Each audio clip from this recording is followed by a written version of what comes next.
shohim brenda 6 vjetësh, siç u dha premtimi? Baza ku fillon argumentimi për mua, sepse këto premtime janë identike premtime të fushatës së kaluar. Për shkak që s'arriti mu konkretizu prej zgjedhjeve asnjë parti si udhëheqëse e qeverisë. Fakti që arsyetimi nga ku niset për pse objekti i SHSKUK-s, sepse po t'ishte me një studim, ose një studim për fizibiliteti, mbas edhe do të mund t'a trajtonim edhe diskutonim seriozisht. Po fakti është një fakt krejt i thjesht, që besoj që disa persona që nuk i njohin mirë aspektet ç'është funksionon shëndetësia, thojnë valla që KUK-ja është objekt i vjetër, se është zoti Abdigjiku e ka pas edhe në video këtë paraqitje që po e them, thotë është prej kohës së sistemit sovjetik. Dhe ky është arsyetimi. Ka edhe në programun sa e pash katerdha këtu e lexova. Qendra e re spitalore me kosto 500 milion euro. Jo, arsyetimi është që objekti është shumë i vjetër. Dhe objekti nuk është shumë i vjetër. Sepse kur ishte herën e kaluar, unë e pata hi edhe i pata këshyr në vende tjera, sa janë vjetra spitalet. Spitalit nuk merojnë çdo 20 vjet, as çdo 30 vjet. Spitali i Kosovës, nëse ka SHSKUK-ja 40 vjet, cili studim i fizibilitetit e ka marrë efikasitetin e kësaj qendre që këta dojnë me 500 milion. Në çka është bazuaj, pastaj kush e ka bërë kostën 500 milion? A din sa klinika viteve të fundit u ndërtu edhe u renovu edhe janë klinika plotësisht funksionale. Çështi ato kemi bë jo funksionale. Pastaj ndarja, faza e parë, 2 faza, njëherë ndërtimi, pastaj furnizimi me pajisje. Për pak ma serioze. Është çështje që veç nuk është e mendume. Ata që e njohin fushën mund të duket edhe qesharake, por a mund të funksionoj, a mund të shitët kjo realisht tek qytetari? Unë fatkeqësisht mendoj që qytetarët nuk votojnë. Përmirëson performancën, edhe nëse bëhet që ajo. Jo, pyetja kështu, nëse nuk është arritur që sa vjet të bëhet spitali i kryeqytetit, pra një premtim që kemi dëgjuar për vite, nëse nuk është bë spitali i Prishtinës, a duhet të besojmë kur dëgjojmë të thuhet se do ta ndërtojmë një qendër të re klinike universitare? Absolutisht jo. Ndoshta edhe mund bëhet, por aty fshihet diçka, sepse është një investim shumë i madh dhe po besoj që veç me ndonjë interes të madh edhe mund bëhet, sepse LDK në zgjedhjet e kaluara ka përmend një lokacion tjetër nëse do të bëhet ky objekt i ri, kjo qendër e re spitalore, atëherë do të bëhet në një lokacion tjetër, jo këtu ku është QKUK-ja aktualisht. Dhe pyetja është çka do të ndodhë me atë hapësirë të QKUK-s, çka do të ndodhë me ato objekte milionshë që i përmendi Saranda, që janë investu miliona euro në atë hapësirë, çka do të ndodhë me atë investim. Pra jo domosdoshmërisht ky objekt, ndoshta si më thonë, mund të jetë nëse një ndërtesë vertikale ku i përfshin gjitha klinikat, ndoshta edhe mund të jetë më efektive, sepse ka shumë spitale nëpër Evropë që i kanë ndërtesat vertikale ku përfshin gjitha shërbimet. Mirë po, jo domosdoshmërisht do ta përmirësoj performancën. Përmendi Saranda, ka spitale shumë të vjetra nëpër vende tjera se sa QKUK-ja. Shkupi, për shembull, ka shumë të vjetra se sa ne. Mirë po, ka shumë shërbime se sa Kosova. Zagrebi është një shembull i tillë, që kishte një spital nga lufta e dytë botërore, ose më herët, por që funksionon fantazi. Bëhen transplante, mëlçis, veshkës, zemrës, gjitha bëhen në Shkup. Të na nuk bëhen, edhe pse i kemi objektet më të reja.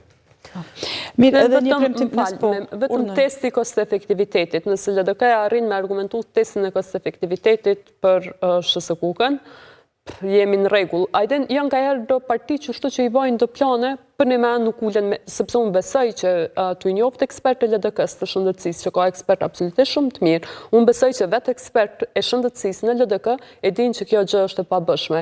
Edhe më gjanë me një premtim kur pa të ardhë PDK-ja për herë të parë zyrtarisht me menaxhu shëndetësinë, ata e premtonin një ÇKUK të dytë në Prizren. Janë do premtime kështu që as nuk ka ndonjë matje, as ndonjë kost efektivitet, as nuk kanë rezultate që presin, por duket që me thonë, sepse një prej fjalive që ka qenë e famshme shumë në shëndetësinë Kosovë dhe që mendoj që fatkeqësisht e ka ndryshu edhe ka ndikuar që percepcioni përkeq për shëndetësinë Kosovë me veçmurrit, ka qenë një politikan figurë shumë e rëndësishme, kur pati thonë që mash nash hinjeri në ÇKUK se sa del. Edhe tash është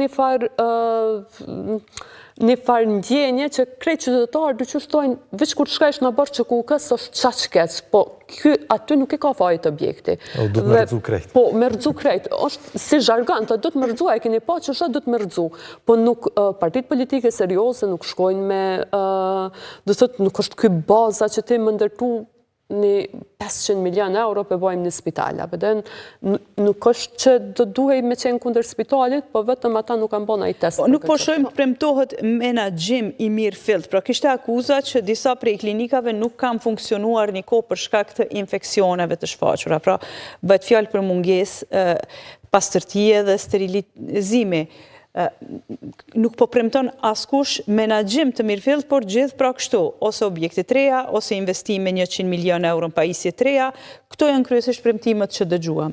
Po, Mimoz, javën e kalume raportova se qysh në klinikën e ginekologjisë faktikisht vetë drejtori i klinikës në mbledhje të bordit e paraqiti si brengë, si shqetësim edhe ndoshta edhe si kërkesë anëtarëve të bordit, u kërkoi me u vendos filtrat në sallat operative për shkak që sipas tij tha infeksionet intraspitalore janë në numër shumë të lartë dhe kjo rrezikon edhe normalisht shtimin e tyre, rritjen e tyre gjithherë më shumë.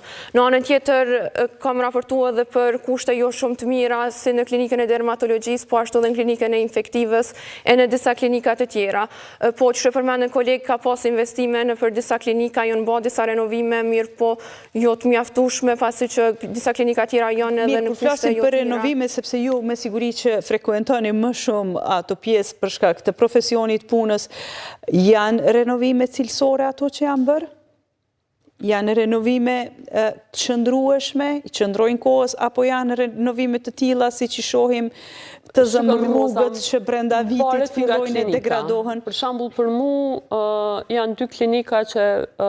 A ka kontrol pranimit të cilësisë? Po, besoj që ka. Edhe pse ndonjëherë lëshohem në punë para pranimit teknik, por mendoj që nëse ka, sepse në ginekologji, të nëzajmë edhe viteve të kaluara, ka pas renovime, po në të pakten në njërën pjesë të ginekologjisë, renovimet nuk janë krejt kozmetike, janë shumë athella edhe që në momentin kur nëse një dhomi ka pas 7 shtretër dhe sot i ka 2 shtretër, është ndryshim shumë i madh, se që ajo mandej edhe e shmang, edhe mundet me ullë shkallën e infeksioneve brenda spitalore dhe më prodhu efekte zinxhirore. Do të thotë, nuk mundem tashti krejt që shtu blanko mishti ose mirë, a janë kozmetika, as janë kozmetike. Ka prej tyre shumë renovimeve që ata i kam promovu si investimet mëdhaja, si rol herë që ndodhë me në institucion, kam promovu edhe pritore, që absolutisht në kanë të parëndësishme. Po do të thëtë që sigurisht që ka pas propagandë për ato që u bo, po a ka pas edhe ndonjë investim që e ka ndryshu, mendoj edhe imazhin e klinikës, sigurisht, ose unë kom pas edhe këtë isha të unë kom pas edhe rast personal në onkologjie dhe dallimi prej vitit 2023 në vitin 2025 se si trajtohet pacientit të paktën kushtet optimale që i kanë, nuk është edhe një premtim tjetër dua ta diskutojmë që kishte renditur, se të gjithë kanë renditur shumë premtime, por disa më interesante që më duken, LDK-ja premton angazhim të kompanive profesionale për menaxhim të përkohshëm të klinikave. Kjo si ide, pra ta